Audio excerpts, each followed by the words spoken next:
How you guys doing tonight? Great. Welcome to Postmark Follett. This building was constructed around 1932 to 1936 based on which record you look at. So we'll call it 1934. And you're in the sorting room, which is where all the mail was sorted for over 50 years in this post office before the new post office came in, and I used to remember the date and I apologize. But welcome to the play tonight. The administrative stuff first. We have an exit to the front that most of you came through. We also have the children's exit, that's the one I use. At the back we have a restroom there. We have a restroom at the front. We also have refreshments. Popcorn is $3. Energy drink is $3. Water is $1. The gift shop of the co-op is open, so if you're starting to think about your Christmas gifts, there's some neat, one-of-a-kind, handmade items there from local artists that contribute to the co-op here.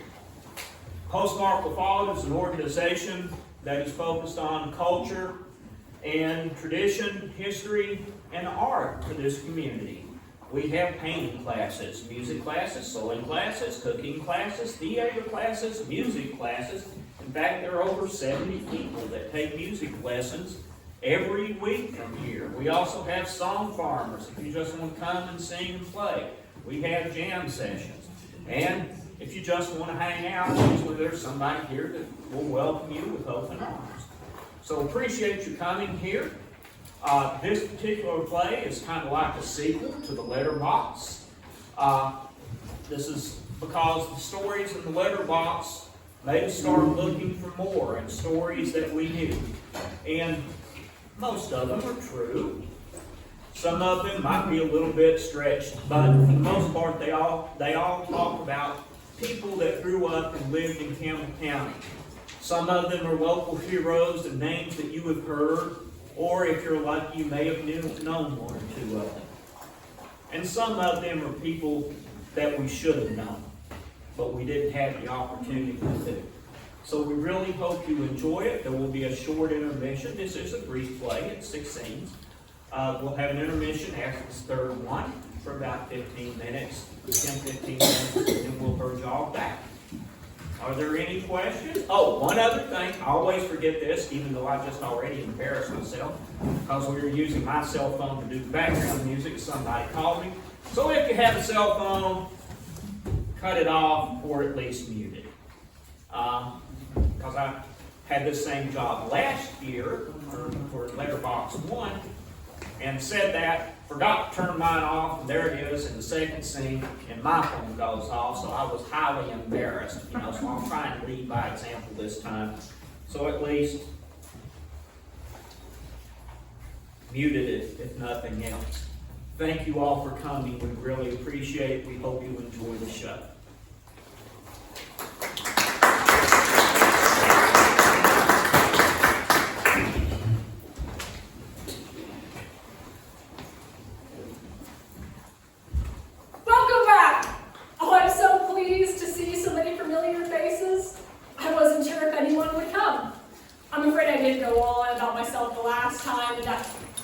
Oh dear, I forgot you can't see in the dark the way this old spirit can.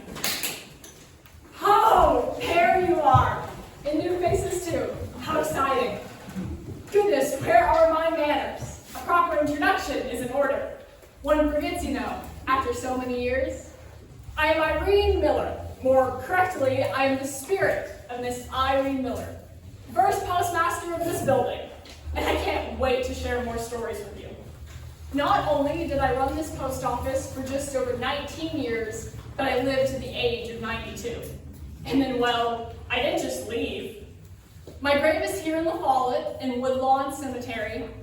It's a lovely place, but I just prefer being here in our building.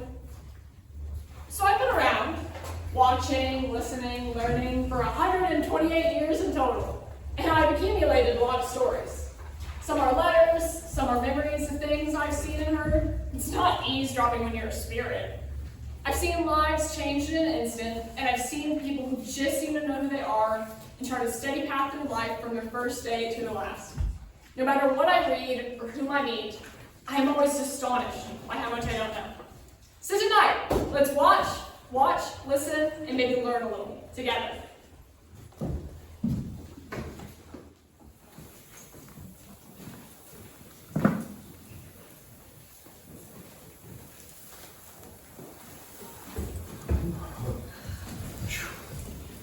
Hey, folks, how are you today? All right, thank you.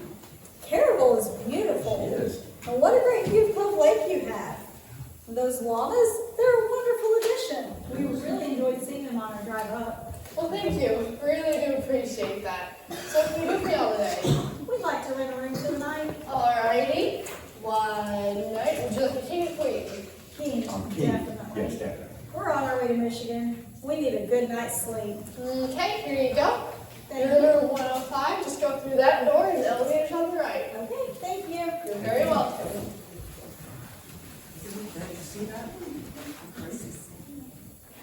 We'll ask when we get back.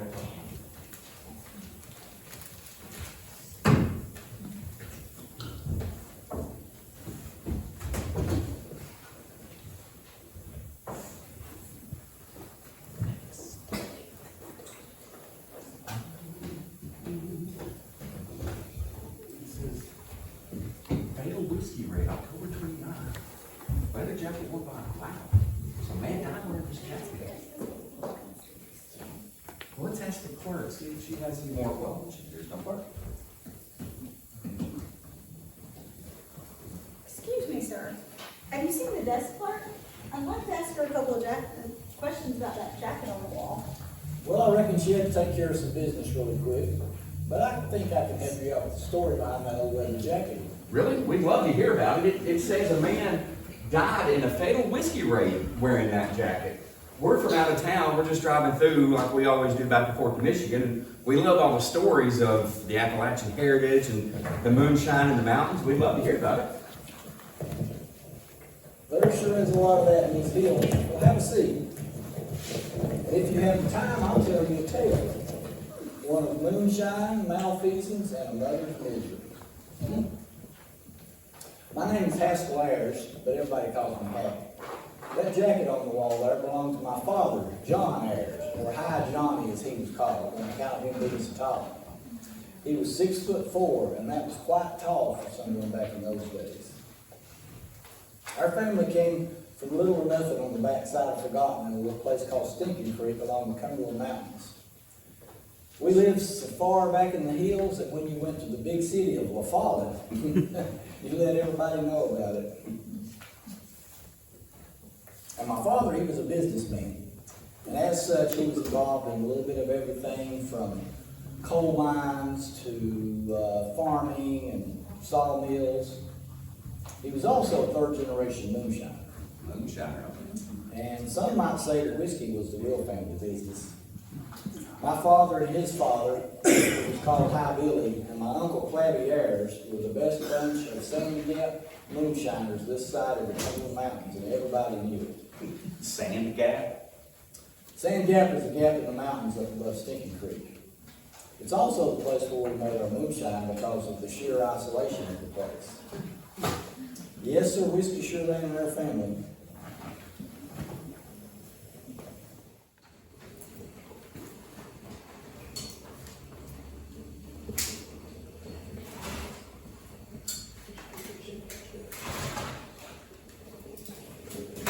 Don't shoot, it's just me. Don't shoot. Darn it, Lassie, you know you're supposed to go up the old trail so we know you're coming. I could have shot you.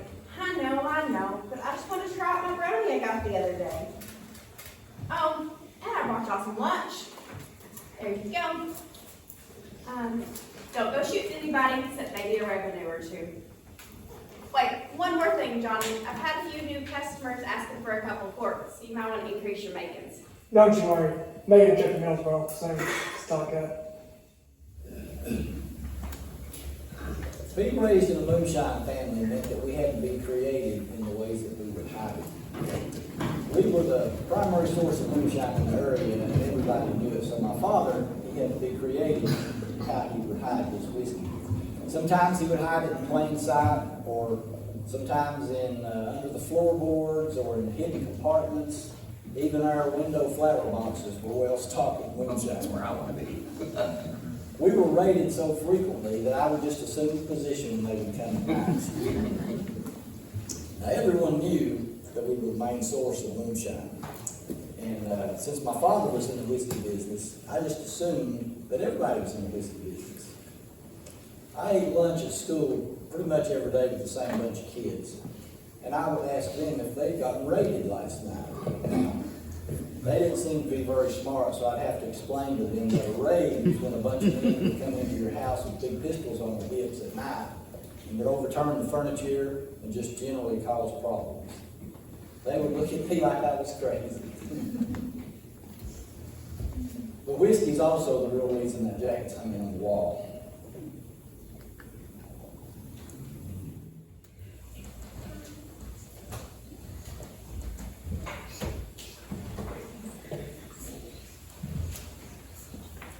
Morning, Lassie. Morning, Haskell. Are you ready, son? Yep. Since there ain't no school today, I'm gonna take you with me up to Ball's Court in Millsboro. I got a large shipment. I'm probably gonna need help to pick it up. All right, y'all be careful. You never know what might happen coming down that valley. That old Hudson's liable to break down on you. You were lucky last time the sheriff was a customer and towed you back into town. Don't you worry, taking the truck this time. Hack, when you get back, I'll be at the restaurant all day, so come see me and you can help at the counter. We've had lots of new customers from that Clinton Engineering Works. They've been coming in by the busloads. All right.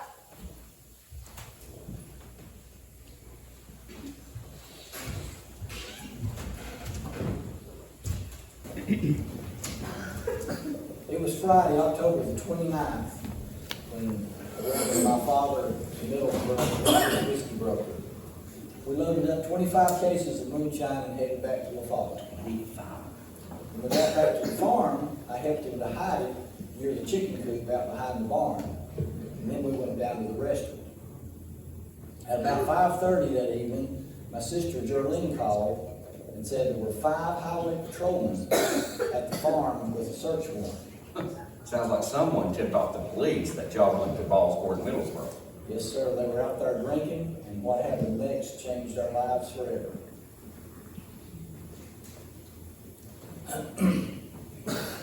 My father drove back to the barn with me and my uncle in tow. Now, my uncle had a pistol, so my father stopped and picked up his shotgun. And that was a mistake which would cost him everything. When we got back out to the barn, it was obvious that the officers were already high on the whiskey. He yelled at me to go back to my mother, and then all hell broke loose. Hack, go back to your mother.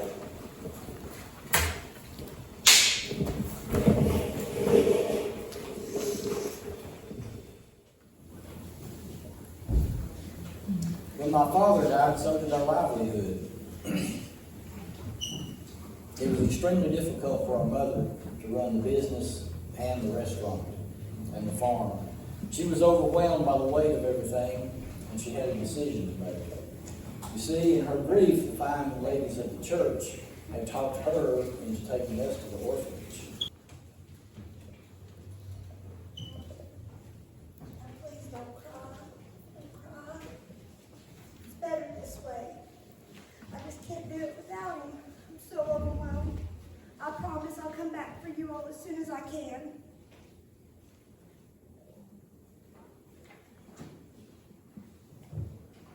She really took all 3 of you to the orphanage? Yes, it was the worst day of our lives. But Mom just couldn't bear to leave us. So she turned that car around and came back for us.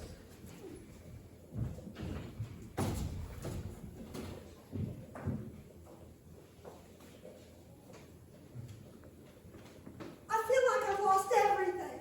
I feel like I've been slammed up against the wall. I can't run the cottages and the farm by myself, but with your 3 help, I think we can make a go of it. What do you say? Anything to save family. You don't ever come back here.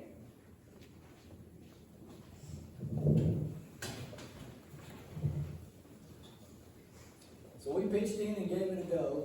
We worked at the farm and at the business before and after school. We tended to the farm and helped every which way we could, everywhere we could. And did whatever it took for us to stay together. And our mother raised us on 3 principles. God was number 1.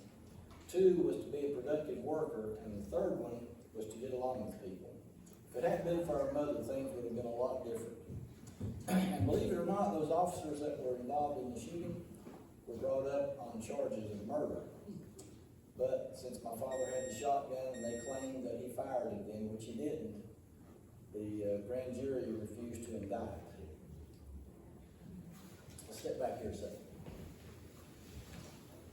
So what we didn't know was that in 1943, my mother had taken that jacket my father had died in and hung it on a nail in the attic.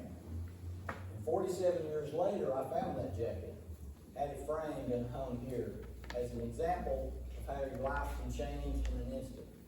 But also as an example of how sometimes when things seem to be falling apart, they may actually be falling into place. Well, sir, thank you very much for that. We greatly appreciate that. You have a good day. Thank you.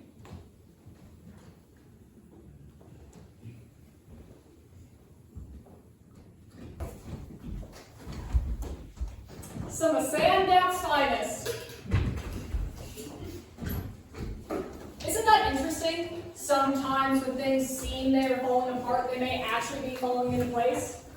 I think that describes what happened to me when my father got me the job of postmaster. In 1933, my younger sisters, Alta and Elta, were already married with children, and even the youngest Emma had several beaux. I just couldn't see what would become of me. But this job changed everything. I was contributing, supporting the community, being of service. I felt so important.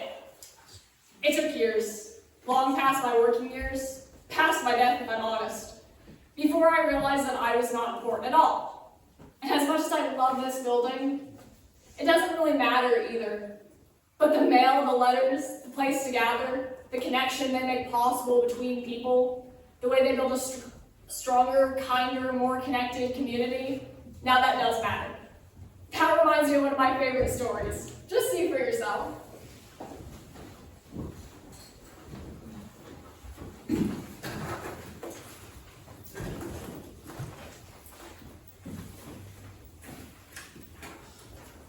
December 8th, 1944. Dear Mom, I can't believe it's been 3 years since we were attacked at Pearl Harbor. 3 years ago, I was working on a tractor at the farm after school, and today I'm in the middle of France, living in a tent in the winter. I would tell you where I am, but the sensors would just black it out. Let's just say the country looks a lot like home, and it's cold. There is a big battle going on up north of here, and my unit may have to move in a few days. But for now, I am safe, dry, and well fed. Please tell Emma that I appreciate the scarf,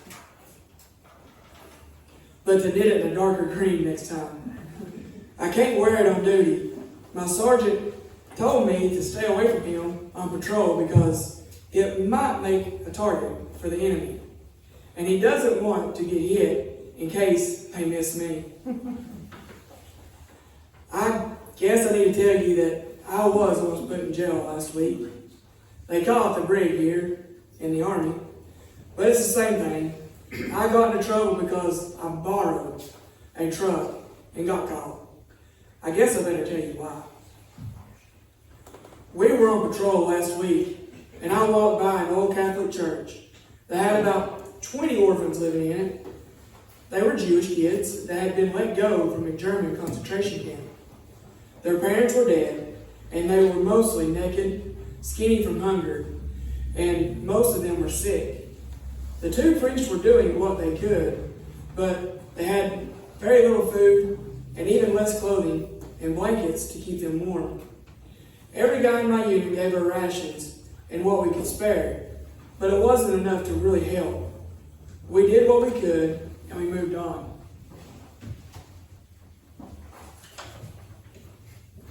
That evening after taps, I could not go to sleep thinking about those kids. Growing up poor, I know what cold can feel like. And I could only imagine how alone they must feel. Those thoughts kept me up, and I just kept looking at the roof of my tent and said, then I remembered Mr. Bailiff in town.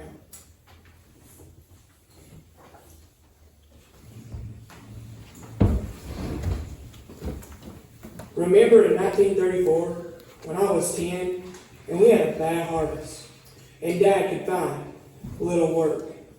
I had a growth spurt that fall, and my shoes would not fit. So I was going to school barefooted. We had a wet and cold winter, and we were doing the best we could.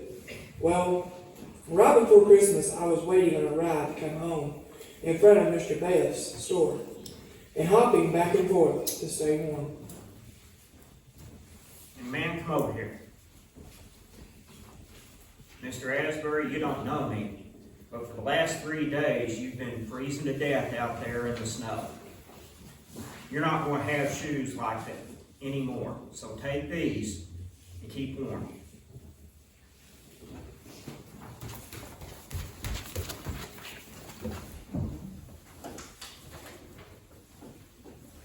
I took those shoes and never thanked him for the kindness. I guess I was too shocked, too embarrassed. I really don't know why. But that memory hit me like a rock, and I put on my boots, and I snuck out of my tent. I went to the motor pool, took a truck, and I drove it to the supply depot and drove around the back. No one was around, so I took blankets, food, shoes, and anything I could find that I thought would help those kids. And I drove it all back to that small church. I woke the priest up, and we unloaded all the supplies for those kids. The priests were trying to thank me, I guess. I don't understand French, and I had to get back to base. Well, when I drove back to base, the motor pool sergeant was waiting for me, and he had the military police press charges for taking the truck. Then the supply sergeant discovered the supplies were missing, and I had another charge to answer for, and I was restricted to stay on base. The next morning, I was escorted to the battalion commander. He was a full-bird colonel and looked the part. He was tall, and his uniform was pressed and neat. Mom, he looked like a recruiting poster like they have on the post office wall. I was scared to death. I had never even spoken to the colonel, and I just stood there at attention and hoped I didn't shake too much from the fear. He said, "Corporal Asbury, I have 2 sergeants wanting me to put you in the brig for the next 3 years. The only thing that is keeping me from doing that is that your sergeant tells me you're a fine soldier. You have 3 minutes to explain to me why this happened." I was too scared to say a word, but I remembered you and Dad always telling me to tell the truth. So I just blurted out everything. I told him how cold and sad those orphans looked, and how I thought about Mr. Bailiff, and how I had to do something to help those poor kids with no parents, no food, and no hope. The colonel didn't say a word. He just looked straight through me for a few seconds, and then looked down at this funny candle holder that held 7 candles on his desk, and then looked me up and down again. "Mom, I have been shot at and afraid I would die in combat. But that stare had me scared more than I have ever been in my life." Then he yelled out for his aide, and this young corporal came rushing in. "Corporal, did you finish those orders I told you to type yesterday, authorizing supplies for that parish church?" "No, sir, I don't recall that," said the corporal. "Well, I did. Can you finish them and give them to Corporal Asbury here so he can go deliver them to the motor pool and supply sergeants for me?" "Yes, sir, Colonel Feldman." "Asbury, take those orders to the 2 sergeants, and that should take care of this mix-up. Dismissed." So, somehow I got out of trouble. I'm not sure why or how, but neither one of the sergeants said a word after reading those orders. And I am back at my unit. I've thought a lot about Mr. Bailiff since that happened, and I hope doing this makes up for me not thanking him 10 years ago. If you see him in town, please let him know how much I appreciate his being kind to me back then. Well, I need to say goodbye now.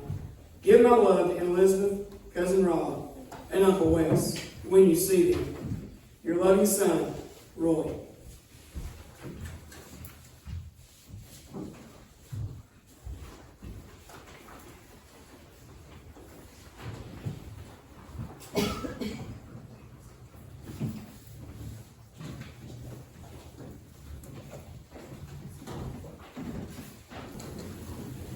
Isn't that a lovely story? And best of all, it's a true story. Sometimes the connections we make are with the living, across the lines of faith and nationality and need, or maybe we can just realize those lines aren't real and walk right through to each other. Sometimes the connections are between the living and those who knew before, like the ladies you're about to meet. But then you and I know something about connecting to those who went before us. Delivery, Mrs. Judy?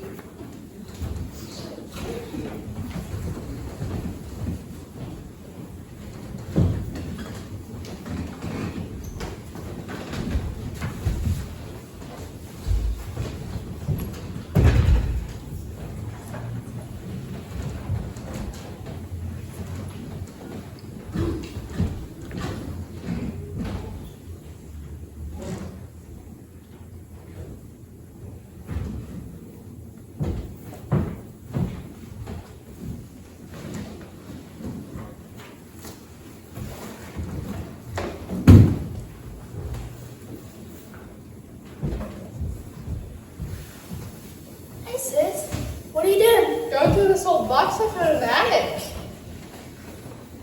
What's in it? Just some old photos and letters. They look old. Who are they from? These are letters Grandpa wrote to Grandma during World War II. And these are letters to Grandma from Bishop. We studied World War II in history class. I remember Grandpa was in the war. Didn't Grandma have a brother that died in the war or something like that? Yes, the family used to tell about having a memorial at sea. His name was Bishop Lawson, right? I think so. Look, Mom, we've got a letter. It's from Bishop. Oh, that's wonderful. Marge, come in here. We have a letter from Bishop. Let's read it together. Jenny, can you read it for us, please? Battery D, 59th Coast Artillery. Thursday evening, February 29, 1941. Dear Mother, just a line to say hello. How's everyone getting along? Fine, I truly hope. As for me, okay. I really meant to answer sooner, but I've been awfully busy the past month. I've been studying for the Coast Artillery School. You see, you have to take an examination before you can go to the school. We took it about 2 weeks ago. We were to sail for the States today if we passed the exams. But here's the joke. Our grades were sent to Washington, and the people have never heard back from them. So we needed to go to the States to start school. This is one reason I waited so long to answer. I really thought we would be sent to Fort Monroe in Virginia. The Army transport left this morning, and I'm still here on Cradle. It's possible I may come to the States in April. Tell the children hello for me. I would like very much to see them, and I have only 11 months more to stay on full time. Tell Mildred I will answer her letter soon. Has Jim Tom been home since he enlisted? I got a letter from him and already answered it. Yours, Bishop. Marge, it sounds like he's about to finish training in the Philippines. With all this talk about the U.S. during war, I'm glad he's not in Europe. Me too. Wow, these letters are really old. The date on this letter is February 1941. That was before the war began. Right, we got into the war when Japanese attacked Pearl Harbor on December 7, 1941.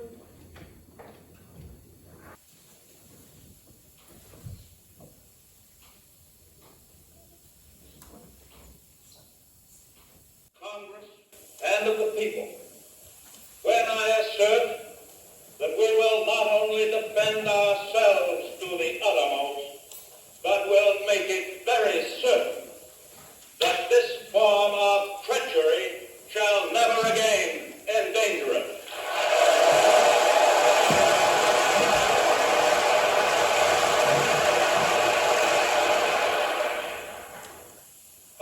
possibilities exist.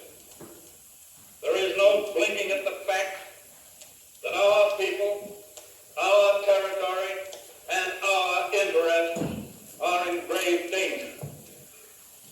With confidence in our... I'm sorry, girls. I just couldn't listen to any more right now. Now that we're at war and both of our boys are over there, I'm just so worried.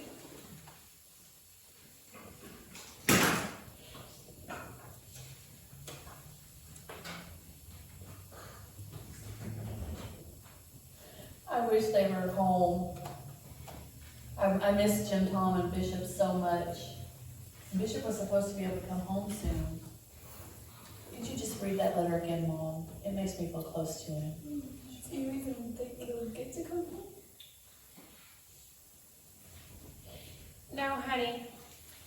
Actually, since the war has started, everyone that was enlisted is going to be there for the duration of the war. So the war began in December of 1941. Did they hear anything from him after that? Yes, there was a letter in February 1942. The day after Pearl Harbor, the Japanese also attacked the Philippines, where Bishop was stationed. That battle lasted from December 8th until May 6th of 1942, when the Americans surrendered and Bishop became a prisoner of war. Here's a letter a few months before the surrender. February 27th, 1942. Dear folks, just along to let you know that I'm okay and feeling just fine. Here's hoping everyone at home is fine. Whatever you do, please don't worry about me in the least. That's good. I'm in the best of health, enjoying life just fine. Ask Mildred to write or go and see Ani and let her know how I'm getting along and give her all my love. Every one of you, keep your chins up. I'll be seeing you all soon. So goodbye and good luck, and tell Ani I will write her in the near future. Love to all, Bishop Lawson. Did they hear from him after that? Just an article in the newspaper. Jenny, Mom, did you see this article about Bishop in the Knoxville Journal? No? What does it say? Well, it says, June 2nd, 1942, stories from the war. Sergeant Bishop Lawson of the Coast Artillery is a prisoner of the Japs, having been captured with when the U.S. forces surrendered on Corregidor. He is the son of Mrs. James Dupee of La Follette, Route 2, who was notified by the War Department. Sergeant Lawson has been in the Army for 7 years. We've been told his mother has been trying to write to her son through the Red Cross. Yes, I did know that. It was just, I didn't know it was in the journal. Ever since I've heard this news, I've just been sick. I've just been sick with it. I mean, how is he ever going to survive? I heard the Japanese are really mean to their prisoners. They must have been so heartbroken. There were days when Grandpa wouldn't say a word, and they would see her at night just reading and rereading his letters, hoping to feel some sort of presence through them. The worst part was not hearing anything for at least 2 years. Did they hear anything else? A card, not dated, but it came from the Japanese POW camp in early 1944. Name, Bishop Lawson. Nationality, American. Rank, Sergeant. Philippine Military Prison Camp Number 4. Imperial Japanese Army. I am interned at Philippine Military Prison Camp Number 4. My health is good. Dear Mother, I am still in good health. Wish I could see the family. Mother, I haven't as yet received any mail from home. Wish you could try and contact me through the Red Cross. I understand you are permitted to send food and clothes. Would like to hear from you. Give Ani my best regards. Bishop Lawson.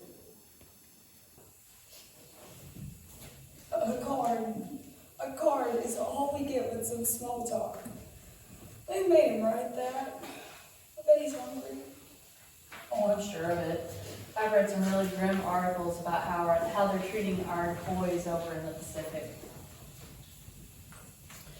Okay, well, I hope not. And the card is pretty simple though. And so what we need to do is we're going to get some things together and we're going to try to send them through the Red Cross. And we're just going to pray that he gets them. Okay? Mom, Bishop is really strong, mentally and physically. And I know his faith is really strong also. If anybody can get through this, I'm sure he will. And that was it, right? Oh, they received word of his death a few days before the Japanese surrendered in September 1945.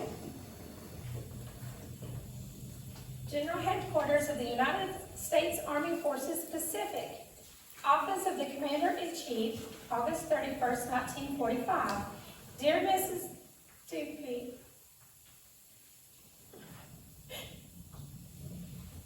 my deepest sympathy goes to you in the death of your son, Sergeant Bishop Lawson,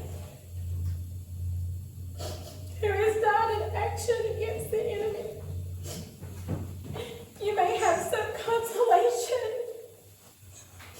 in the memory that he, along with his comrade in arms, who died at Bataan Corregidor and in prison camps, gave his life for his country.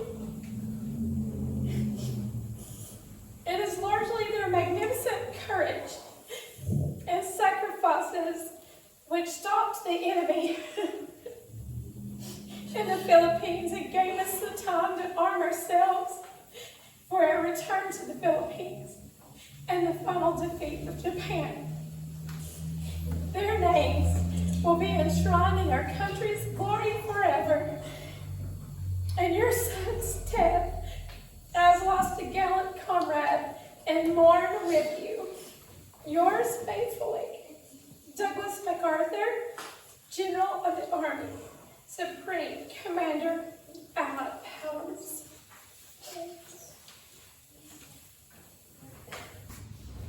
Bishop was in an unmarked Japanese POW ship. The ship was sunk by an American submarine and only 9 prisoners survived. He and his comrades endured 3 years in a POW camp and Bataan Death March, only to lose their lives a few days before the end of the war. Life goes on, and his memory is what we have left. This time we're going to have a brief intermission, so if you need to buy some popcorn, both our restrooms are over there and in the postmaster's office for about 10-15 minutes, and then we'll be right back.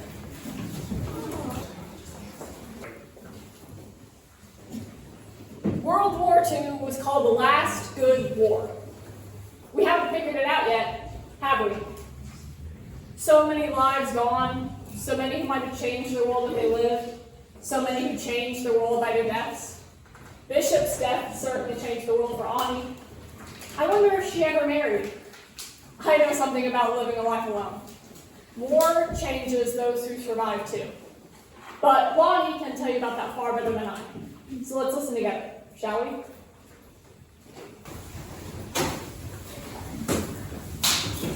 February 15th, 1945. Dear Frank, I guess you folks have been wondering if I'm still alive.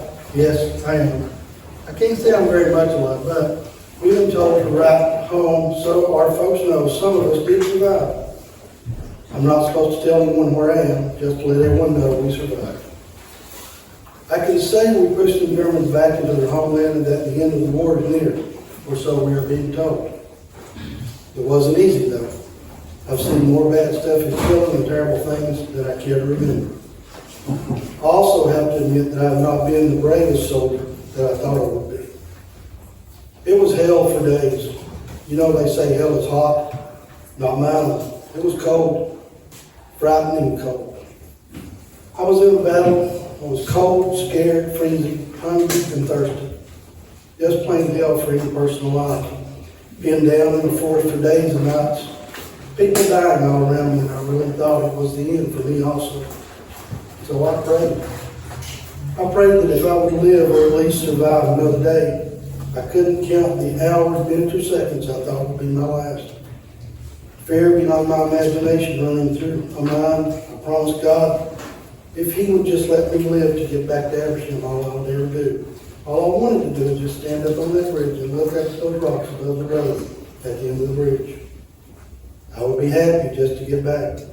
And if I get back to Abersham, that is just what I plan to do, just stand and look at those rocks.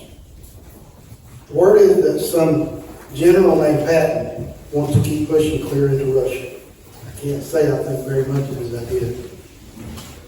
They're calling the battle we were in the Battle of the Bulge. I don't know what that means. All I know is I'm ready to come home and keep my promise that I made to just stand and look at those rocks. I hope to ride again soon or just come walking up the path to the house and see everyone again. Tell everyone hello, and I hope to see them before the end of the year. Your brother, Lonnie Ayers. It gives pause, doesn't it? Lonnie kept his promise when he came back. Every day for the rest of his life, people would see him along the bridge, along 25W, sitting on the Habersham Bridge, looking at the rocks until his death. A tiny little Campbell County so full of big ideas, change and war, service and sacrifice, paying your debts and paying it forward. Dreams and promises, family and friends, moonshine and, well, let's not forget, music! This would be a very different place without our music.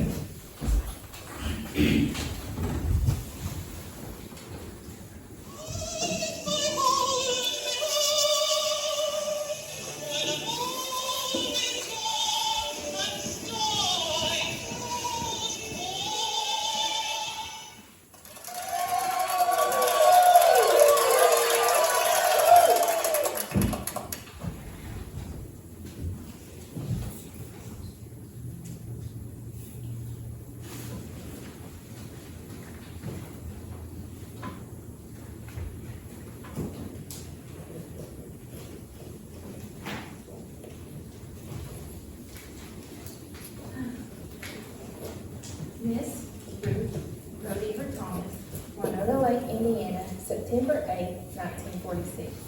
Dear Ruthie, I've missed you so since we've grown and gone our separate ways in life.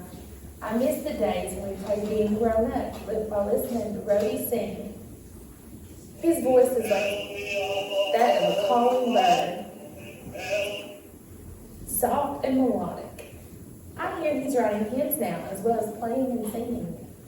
It would be a hoot to hear him sing and play in front of a big audience, maybe as big as Carnegie Hall. You know, it's simply gorgeous inside. Can't you just hear the voices and instruments that have passed through those doors? It's a grand place to behold. I do hope you will meet my husband, Valentine. He fills my days and nights as I listen to him croon and speak. You'll love him, I just know it. While cruising the ocean on my way to Spain, he caught my eye and I caught his. Within a few months we were married and we've been cruising life together. I love him so.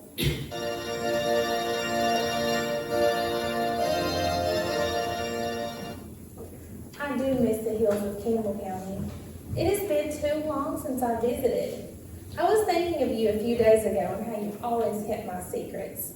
You never told my parents how I used to sneak out of my bedroom at night and run across the street to join the choir at the Colored Baptist Church. I always loved the strength of their choir and the joy of their voices. I truly believe I learned more about singing from the heart from them. Mom and Dad would be so mad if they knew about that. I also remember how you let me sneak away when our families went to the circus.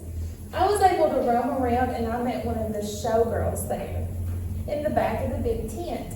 She let me pet the animals and the next thing you know, I'm in a sparkly dress and riding on the back of an elephant. I rode into the tent during the show. The look on your faces when I rode in on the elephant was priceless. That was my first time in front of an audience. and I believe that experience gave me the inspiration to want to perform. Again, you saw me step away, and you kept silent. I believe your friendship helped me to learn to sing and perform. I heard the stills of East Tennessee are running.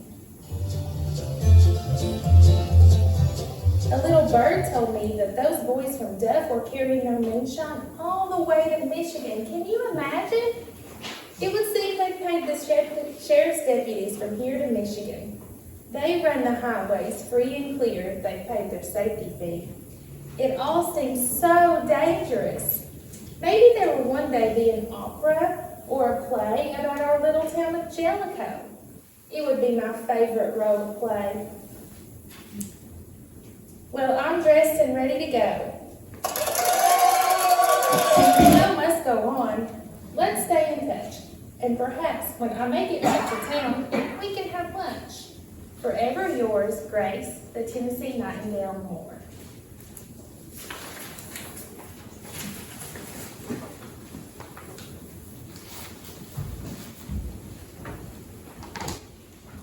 Grace Moore, I loved her voice.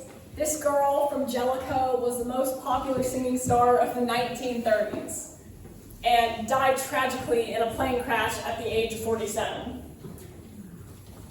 When she graduated from Jellicoe High, she knew what she wanted. She went straight to Nashville and then on to New York City. I followed her career, singing in nightclubs, then on Broadway, then at the Metropolitan Opera and all over Europe. I was thrilled when they called her the Tennessee Nightingale. And Homer Rodenheaver, what an amazing man. His trombone can make the mailboxes dance. He composed so many beautiful gospel tunes, and his preaching was mesmerizing. But I think his most lasting contribution was the publishing house, the world's largest publishing house for gospel music. When he died in 1955, can you imagine how many wonderful old-timey songs we might have lost without him? And his sister Ruth was beside him the entire time. He never married either, you know. But Ruth and her husband, James Thomas, lived with him, ran his home, and partnered with him in the business. Sisters. My sister, Alta, lost her first son, William. But she and LW had another boy, James Marvin Galloway. He was a delightful little man. The next sister, Elta, ended up divorced. She and her son, Ray Burnett, came home to live with Daddy.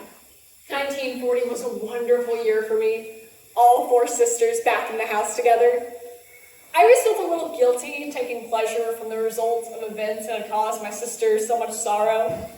My youngest sister, Emma, never married either, and she lived to be 92. I wonder if all of Alta's wonderful letters were kept by her son. Do you remember the sisters, Red and Lucille? I shared some of their letters the last time we visited. Let's look on them again, shall we? I love letters between sisters. They're almost as good as a late into the night visit.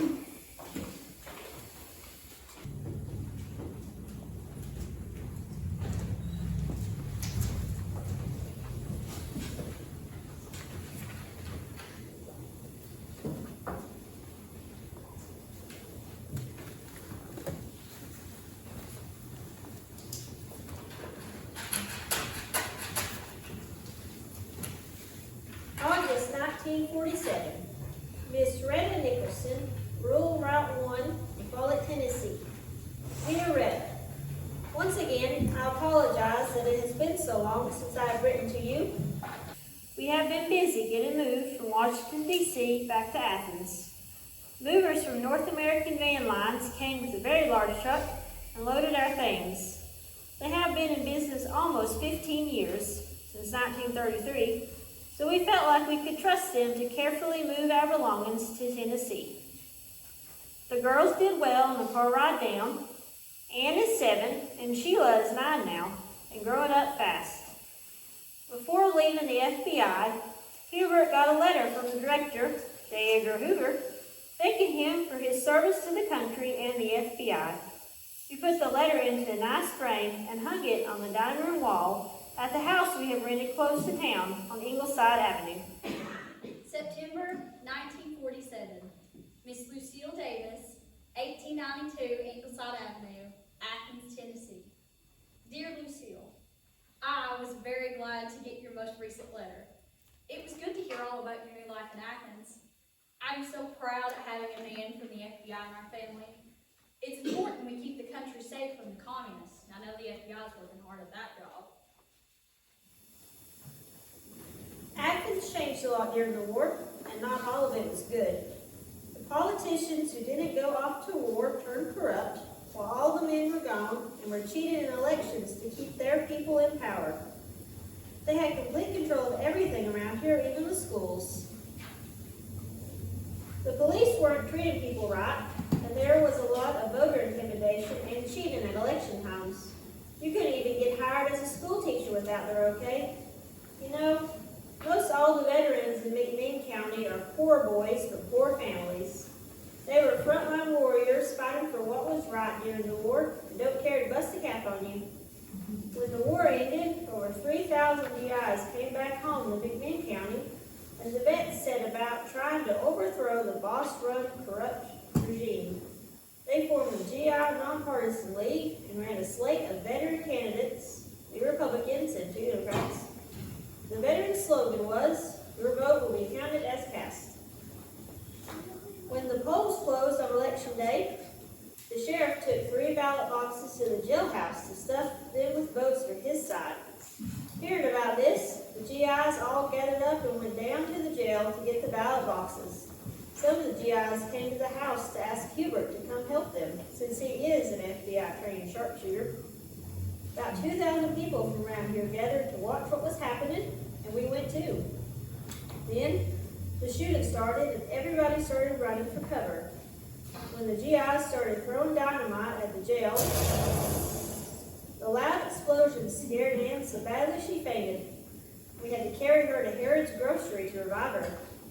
By the time Hubert got back home, around 3:30 in the morning, the deputies holding the ballot boxes had been dynamited into surrendering, and the recovered ballots certified the election of the 5 GI Nonpartisan League candidates. People say things are going better now. I'll tell you, it's hard to find honest politicians these days. I know after a lot of GIs went through overseas during the war, they shouldn't have to come home and fight a war here too. We had 150 from Campbell County killed in the war, and around 4,307 of our people from here served. And that doesn't seem like a lot of men killed unless one of those 150 was your loved one, of course. I'm glad the GI candidates won the election and everybody's safe. Hubert is working in Oak Ridge at the National Laboratory they built there during the war. They call it a secret city, and he can't talk to me about his work there. He has to drive 60 miles each way to work. He goes up Highway 11 to Highway 321 at Lenore City, where he cuts over to Oak Ridge. There is talk that if Eisenhower gets elected, he plans to build a national system of interconnected interstate and defense highways, like the Autobahn he saw in Germany. They say one of those roads is going to come up from Florida, run straight through the Tennessee Valley, right past Athens, through the mountains past the Follett, and all the way up to Michigan. With a road like that, Hubert would have a much faster and better drive to work in Oak Ridge. Hubert is saying these roads are intended to help people escape a nuclear disaster, but after seeing what those bombs Truman dropped into Japan, I don't know how very many people could get away. Everybody is scared, and they've been having some civil defense drills here locally, so people will know what to do just in case. People say Oak Ridge would probably be a target, which would be bad for us here in Athens, but for you too in the Follett. I am excited to hear about the possibility of new highways in these cities. In Campbell County, we don't have the best roads because of all these mountains, and we're a poor county. It's at least a full day's journey to get down to Knoxville and back. Now, it's not something I do often, but occasionally I do go to the big city, and it's an exciting time. To cut the kind of road they are talking about building through these mountains, it will take some big machines and a lot of dynamite. Probably won't happen in my lifetime. I sometimes feel a little disconnected from the rest of the world up here. I get newspapers and magazines that show how the rest of the world is living, but it's not really my world. I truly would be lost without my RCA Victor, and I like to listen to Fibber McGee and Molly because they are so funny. I like the Jack Benny Jello program too. The Jello program, starring Jack Benny, with Mary Livingston, Phil Harris, Dennis Day, and yours truly, Don Wilson. The pet tabby cat that belonged to the girls was killed by neighborhood dogs, so we got them a small terrier they named Daisy. We took a trip to Hendersonville, North Carolina to visit Annie, and somehow the dog got left behind when we left out of a gas station. A few miles down the road, the girls went into a panic when they realized Daisy was missing. So we immediately went back to the gas station, and luckily, Daisy was there waiting for us. It would have been terrible for them to lose 2 pets in a row. We also visited the Mayfields recently, and they are talking about building a new modern milk and ice cream plant to upgrade and expand their business. They said if they started next year, it should be finished by 1950. They make the best ice cream. You should get Hubert to bring you and the girls up to visit. It's just about 35 miles further up 25W than what Hubert drives every day to Oak Ridge. Maybe we could rent a boat and go out on Norris Lake. Since the TVA built the dam about 10 years ago, few boat docks have opened for business. People from out of town are starting to come to Campbell County, which they say is good for the local economy. If not the lake, we could have a nice picnic at Cove Lake State Park. They built a really nice park with walking trails around the lake and picnic shelters. I recently went with some of my neighbors hunting in the mountains for the ginseng that grows around here. You can get $100 for just a few roots. So people here with a few other ways to earn $1 are all about that. For some people here, hunting ginseng's been an almost sacrosanct tradition in their families for generations. There is a right and a wrong way to harvest the root. They say these ginseng roots from Campbell County eventually end up being sold to the Chinese, so I suppose we're involved in an international trade. The Chinese use ginseng roots for medicine. It's supposed to calm down the spirit, reduce agitation, improve vitality and thinking. Just what I need. I have some news. I'm pregnant again, expecting the baby to be born around the 1st of July, 1948. Since we already have 2 girls, we're hoping the new baby will be a boy. If it is a boy, we're going to name him Hubert Lee Davis III. I guess I'll have to close now. We miss you terribly and hope to see you soon. I'm so excited to hear that you are having another child. Since you want a boy, we will hope a little boy comes. But most important, I hope you have an uneventful pregnancy and the child is born healthy. I expect the prenatal medical care in Athens is good. Best wishes. Hopefully, we can make a plan for you all to come visit. Take care and God bless. Love, your sister, Lucille. Greta.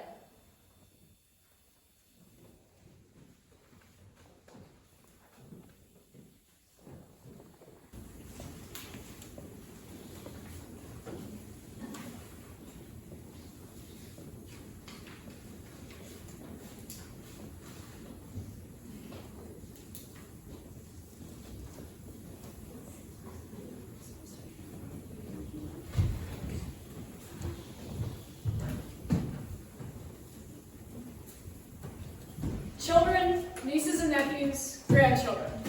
It's another of the things we share across all supported divisions. Wanting the best for them, to see them happy, fulfilled, productive, connected to the community around them. May I offer a small observation after a long life of long sight from a very old spirit? Be kind.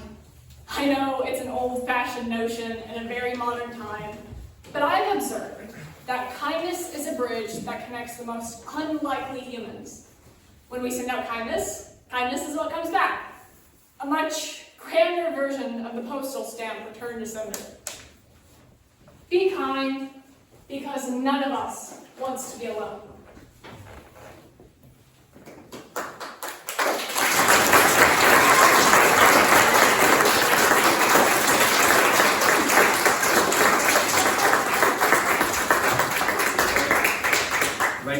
everyone, thank you for supporting the play. Thank you for supporting the arts. Thank you for coming here tonight. And I would like to invite the cast to please come out onto the stage.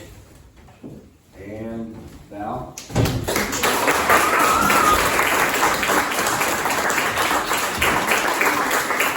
Thank you for enjoying the Letterbox II. If you wish to be a patron of Postmark La Follette, you can see myself or Heather or any of the board members who might be here if you wish to support Postmark La Follette and all we do. Once again, thank you very much. Have a safe trip home.